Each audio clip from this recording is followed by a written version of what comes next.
Косовските власти се вмешуваат во случајот со поранешниот припадник на ОВК Томор Морина, кој по барање на Интерпол беше уапсен при влез на македонска територија. Јелтир Зиберај, советник на косовскиот министер за надворешни работи Беџет Пацоли, според приштинските медиуми, ја отфрлил можноста Морина да биде испорачан во Србија, додавајќи дека се преговара со дипломатски и меѓународни врски за да се обезбеди што поскоро ослободување на припадникот на ОВК, кој е обвинет за војни злоставства против цивилното население. Во рамки на притисокот денеска во Ѓаковица се одржува и протест од кој се бара итно ослободување на Морина, а во целата сага се вклучени и високи функционери во македонската влада.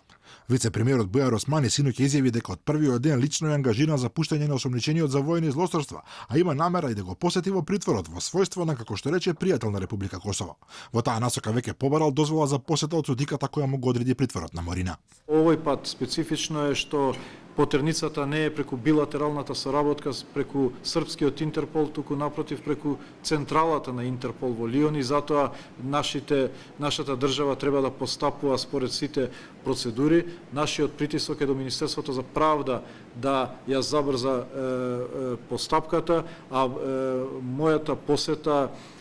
до него е како пријател на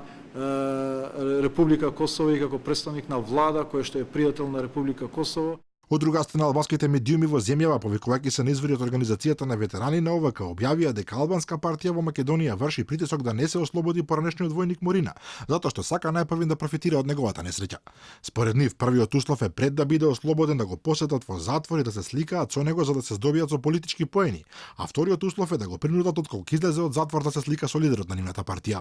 Инаку Македонија од своја страна безуспешно чека екстрадиција на две лица кои се сомничат дека се вмешани во случајот Монструм, односно во петкратното убиство кај Смилковското езеро, а веќе неколку години се кријат на Косово.